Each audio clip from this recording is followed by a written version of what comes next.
ጤና ይስጥልኝ የኢትዮ አምባ ተከታታዮች የሰዓቱን ሰበር መረጃ ይዘን ቀርበናል። ቻናሉን ላይክ፣ ሼር እና ሰብስክራይብ በማድረግ ቤተሰብ ይሁኑልናለን።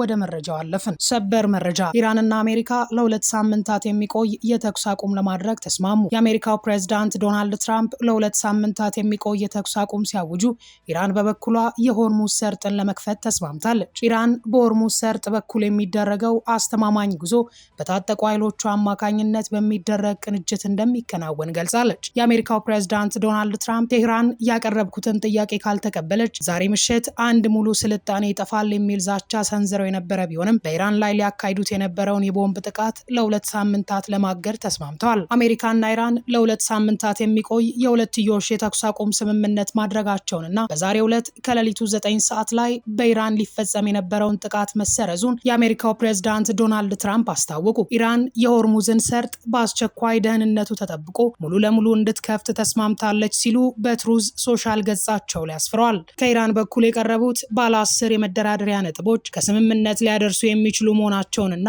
በመጪው 2 ሳምንታት ውስጥ ሙሉ ለሙሉ ከስምምነት ሊደርሱ እንደሚችሉ ትራምፕ ተናግረዋል። እስራኤልም በአሜሪካና ኢራን መካከል በተፈጸመው የተኩስ አቁም ስምምነት መስማማቷን ሲኤንኤን ዘግቧል። ይህ ድርድር የተመራው በፓኪስታን አማካኝነት ነው። በተያያዘ ዜና መርከቦች ለሚቀጥሉት 2 ሳምንታት በሆርሙዝ ሰርጥ ደህንነታቸው ተጠብቆ ሊያልፍ እንደሚችሉ የኢራን የውጭ ጉዳይ ሚኒስቴር አስታውቋል። በኢራንና በአሜሪካ መካከል የ2 ሳምንታት የተኩስ አቁም ስምምነት ከተደረሰ በኋላ የዓለም የነዳጅ ዋጋ በከፍተኛ ሁኔታ እየቀነሰ ይገኛል። በአሜሪካ ዌስት ቴክሳስ ኢንተርሚዲየት ወይም WTI የነዳጅ ዋጋ በ18 በመቶ ቀንሶ ወደ $92.6 ወርዷል። በተመሳሳይ የብሬንት ድፍድፍ ነዳጅ ዋጋ በበርሜል በ6 በመቶ ቀንሶ $103.4 ሆኗል። በቀጣይ የሆርሙዝ ሰርጥ ለሁሉም መርከቦች ተከፍቶ ነፃ ዝውውር ሲደረግ የነዳጅ ዋጋ ከዚህም ሊቀንስ እንደሚችል ይገመታል። ተመልካቾቻችን መረጃዎቻችን የሰማችኋቸውን ይመስሉ ነበር። ኢትዮ አምባ ቻናልን ስለመረጣችሁ እናመሰግናለን። ቻናሉን